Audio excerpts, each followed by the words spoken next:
Well, today is the day. The kit, or the toolkit, actually came in the mail to pressure test the cooling system. So I'll be doing that today to figure out where it's actually leaking from and fixing it for good so my car does not overheat. Has not overheated yet, thank the Lord. But yeah, I gotta let the car cool down for a little bit. But once it's cooled down, I will come back and record it all.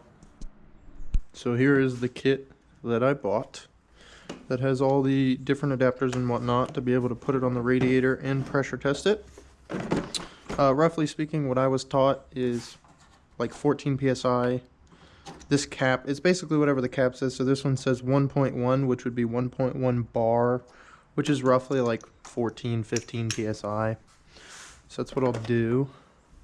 Hopefully it's this one. It's one of the two. Make sure it's on there good. Grab this thing. Put it on there. And then we close this and set this to the side. And then you just... It's about 15 psi. It's going down a little. So there's got to be a leak somewhere. And you leave that. And you just look. And you try to see if you can see anything that's leaking. It hasn't really gone down yet. That's not wet. Let me put some gloves on. So it's at about 14.5 still. So it's losing some PSI, but I don't know where. I bet it's right there. Or on the bottom. Let's see. I don't see anything. Okay, well, it's alright. I'll bring you guys back as soon as I locate the leak so I'm not wasting your time. But the coolant is coming from the top of that hose, and I don't see it anywhere else. I think it was literally just spraying onto here. The top of the radiator might be leaking because it's a little wet, but I am not going to replace it at this time because I don't have radiator money. But I have coolant money. That's what matters. But yeah, I am now going to take the pressure off of the system, drain the coolant, take that hose off, clean it up around it, put the hose back on, fill it back up. Cool beans. But yeah, I bought this car because I needed a car.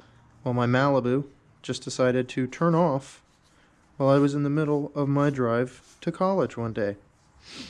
I was on the phone with somebody, one of my buddies, and then, oh geez Louise. But I was on the phone with one of my buddies, and the tachometer just went to 0, and I could not hear the engine anymore. So I pulled off to the side of the road, turned the car off, and turned it back on, and it was fine. So I was like, oh, that was weird. Good Lord. Oh my God. There's still some pressure in that. I think coolant just hit me in the face. Oh my God. Oh my God. I was not expecting that. Okay. Is it done? Let me just squeeze some of it out. That was a lot of coolant. Okay. That was fun. I think it is now all over my face.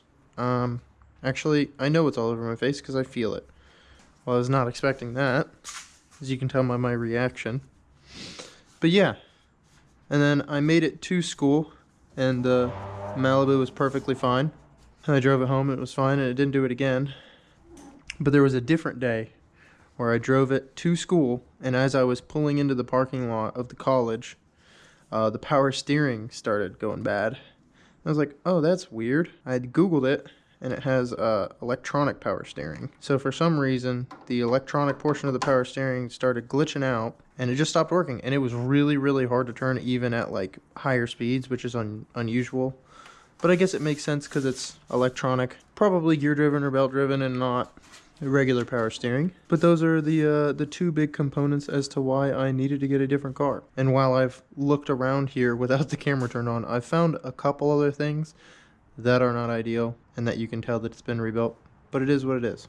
But as I said before, when I pressure tested this, that hose right there, which is the lower radiator hose, was leaking off the top of it. So I'm going to get a pan, a drain pan, put it underneath the radiator, drain it from the drain plug. And then once that's completely drained, I'm gonna take the coolant hose off, clean up the inside of the coolant hose, clean off where the coolant hose connects to, which is actually the thermostat housing, and then put it all back together, hook up my vacuum bleeder, which pulls all the air out of the system, and then I can transfer in the coolant with the vacuum and retest after that. But yeah, alrighty. Bucket is now clean enough to drain coolant into. So let's do that. So there is my petcock, or the drain, and all you do is unscrew it, and it should come right out of that little bottom. There we go. It might take a little while. You gotta be careful, because if you undo it all the way, that'll pop out and it'll shoot out sideways. So just be conscious of it, and you let it drain for a while, and then you come back. Okay, now since it's mostly drained, I'm just going to take this hose clamp off. So I'm just going to move it down. And then what I'm going to do is I'm going to get a pick, a right angled pick, like this one. Here's a pro tip. You can actually go behind, just be careful not to hurt the hose, and wiggle it around, and it will make it 20 million times easier to take off. It's real gunky. It's kind of nasty. Oh yeah. And then you just come in here and wiggle it. It should come right off. And I'm just taking it slow because I don't want to spill coolant everywhere. Because, you know, cleaning up the garage floor from coolant is kind of terrible. Cool beans. Alright. So that's off. They just left it real crusty, I think. So let me move this out of the way. Whatever. Take a rag and just wipe it off real quick. Crusty. Basically, you just want something to get that corrosion off of there. Oh yeah. You just rub-a-dub-dub through there's no more corrosion. Oh, there's like a little knot. Oh yeah. It's all sorts of crusty stuff on there. But yeah, once you have this cleaned up, and then the inside of this cleaned up, you should be good to go. And then I'll put the hose back on, re-clamp it. I'll probably use the same clamp because that clamp feels pretty dang strong to me. And then, yeah, just put the drain back in, put the hoses back up, and then I'll show you the process of me actually filling it back up with the vacuum filler. I cleaned up that, and I cleaned up the inside of the hose the best that I could. And I'm going to go underneath. It doesn't look like it's leaking. All that is from when I, decided it was a good idea to take the pressure tester off while it still had pressure in it. So that's on me. But yeah, I'm going to start. So I closed the drain, tightened this back up because, it's not leaking oh well. And then there's the old coolant that I'm going to put back into it. The radiator is seeping out of the top a little bit. So I'll order one, and then I'll take another video of me replacing just the radiator, which is the same process but taking everything off instead of a little bit. And yeah, I'm gonna put that hose back on real quick, and then I'll start doing the airlifting of the coolant. Okay, you just put it on, and then you wiggle it up till it's all the way up and seated. You take your trusty dusty nice pair of pliers. These are actually like one of the nicest pair of pliers I own. Close, let's wiggle it back up. Grab that whole thing, move it up. And you want to try to put it back in the same orientation you took it off. And then I always like to do this, is just try to put it on the inside and extend it a little bit and make sure it's really tensioned the way it should be, like that. But I mean, should be fine.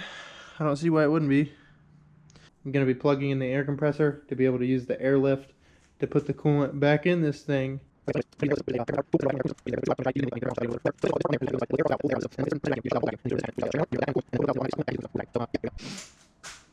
we're gonna get right into it. Put this here, and then you take this piece, like I said before, and then you put this like this. Just pop that on, and you want to point that away from the vehicle because it's gonna blow air and coolant residue everywhere. You want to put it as far away as possible, and you want to make sure that this thing is in the center hole down here and not the outside hole, because this outside ring right here just connects to the overflow tank.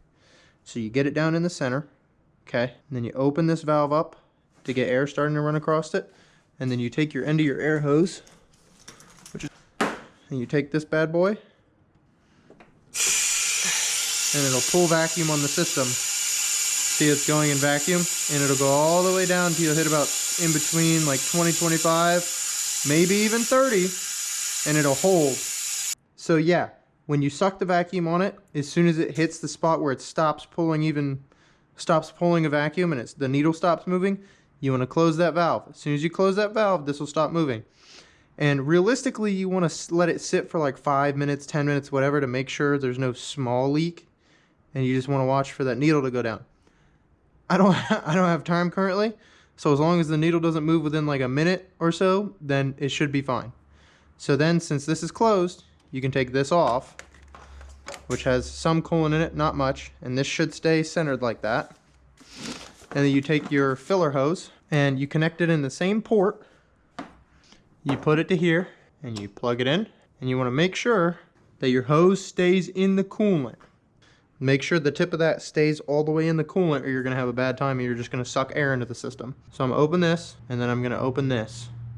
And you'll see the needle start to move down, and then it's going to suck all that coolant back into the system. And hopefully I don't run out of coolant before I run out of vacuum, because then that means I have to run to the store and using somebody else's car. But yeah, you just keep going until this reaches pretty much zero or at zero, and it'll stop sucking up the coolant. And as you can tell, we're almost there. And it has pretty much stopped sucking any more up. It's almost at zero. No more is being pulled. So you close this, you open it, and you let all the coolant drain back down into there. And you take this, you disconnect it, let it dribble out whatever's left.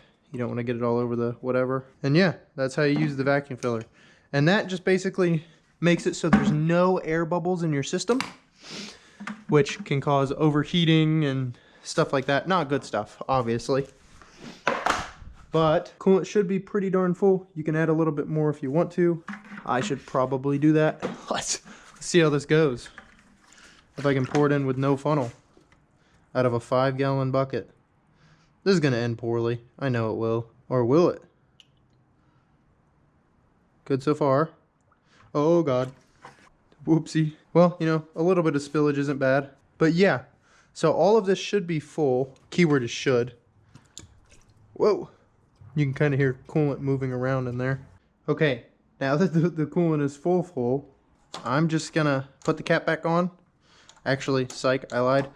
Leave the cap off to let any air bubbles that are in there come out when I start it up and run it, instead of using the pressure checker, because I have the time to be able to start it up, run it, and let it get to temperature. So I will start it up and see how it does.